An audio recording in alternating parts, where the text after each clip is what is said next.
So I used to live on the Big Island of Hawaii. That was only 3 years ago. And I actually lived there for about 4 years, I think. I wanted to move to Hawaii because I had these grand illusions of somehow growing all my own food and living off the land. And it just seemed like paradise. And when I got there, I realized once I started trying to grow all my own food or a lot of my own food, it's not that easy. Well, at least not where I was because the land is very volcanic and it's the soil is not like ideal for growing a lot of stuff, but a lot of stuff did grow and I did grow a lot of bananas. I mean, if I could have lived on bananas, I think I probably would have just about been able to live on bananas, but there's no way you can live on bananas. That would be bananas. Um, Not to mention you would be severely malnourished and yeah, not good. Um, so what happened was I was actually running out of money. I had pretty much blown through all my savings I had, which was a lot when I first went there. So let's just say when I first went to Hawaii, I had enough money in my savings to pretty much buy with cash 2 houses. And so I spent half my money on the house that I bought. I paid it with cash because you cannot get loans, you can't get insurance because you're living in a volcanic zone, okay? So it's and if you can, it's very expensive, but I chose just to buy with cash a house. It was cheaper that way. And that was half my savings.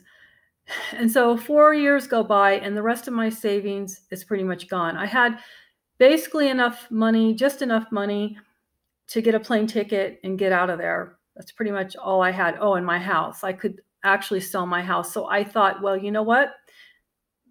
At that time, the volcano was going off and it was doing things it shouldn't be doing, like what it's doing now, only it wasn't as bad then. So instead of going like straight down into the ocean, it was kind of doing what it's doing now. It was like going like instead of straight down, it was going across the land and it was taking out people's houses. And this is like right below where I was. I was right above where all that was happening in Mountain View. And it was all happening down in the Pahoa area and Puna area. So all the smoke was coming up into my area in my house. A lot of days when the wind would be blowing just right, it would be really bad, lots of smoke. And I'm like, this is nuts because I'm living basically on top of lava. There's like tubes, these lava tubes that my house is sitting on top of practically, like, it was crazy. So I figured, okay, I need to get out of here before I get stuck here. And I am so glad I left 3 years ago because right now, I seriously don't think I would be able to sell my house now. No way. There's just too much going on in that island. You'd have to be crazy to move there right now.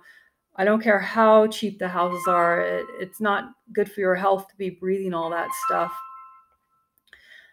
So yeah, and yeah, I would actually probably be stuck there now because I would have had no more money left.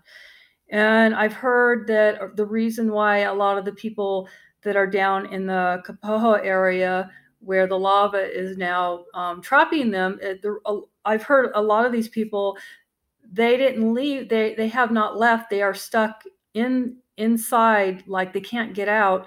And the reason why they stayed is because exactly for the reason I just told you, because you can easily not have nowhere to go and have no money, especially if you're living off the land and you're just living off, say, the food that you produce. Let's say that you're growing a bunch of food and that's how you make your living. Basically, is you sell food at the markets, and that's what a lot of these people that lived in the Kapoa area did do. A lot of that land was actually quite good for growing food. So I think a lot of these people, they have no money, they have nowhere to go. Their livelihoods are just like they're up in volcanic smoke, basically. It's really quite disturbing because this part of the island, I would say, was the most beautiful part of the island. Was the Kapoa, the hot ponds, all that area down there that's been totally destroyed, and the Leilani estates. Those were very beautiful. That was a very, very beautiful area. You could just be hypnotized by the beauty of it. Like you could just stare out into the jungle and the trees for ages and just and just be, just completely taken by the beauty of it. And you could just, for me anyway, it was hypnotizing. Like I could just stare for hours at the beauty of the nature of that area. But as they say, I guess beautiful places are sometimes the most deadly places. The most beautiful places can be the most deadly. Yeah, I guess that's in this case that's true. Um, so yeah, basically, I guess I'm kind of lucky I was running out of my money, because if I hadn't been running out of my money there, I think I would have stayed. The area I was in, Mountain View, it wasn't like the most beautiful, but it was very peaceful there. Well, more or less. There were some crazy neighbors that I kind of had to deal with once in a while, but other than that, it was peaceful. I could run around on my property with no clothes on and grow food, and it was nice.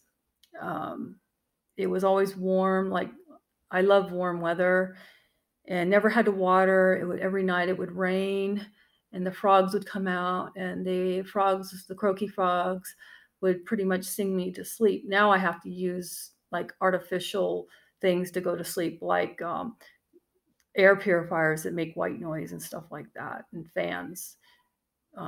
Yeah. So anyway, that's just a little, I guess, story rant for now, and I gotta go see who's calling me. Take care.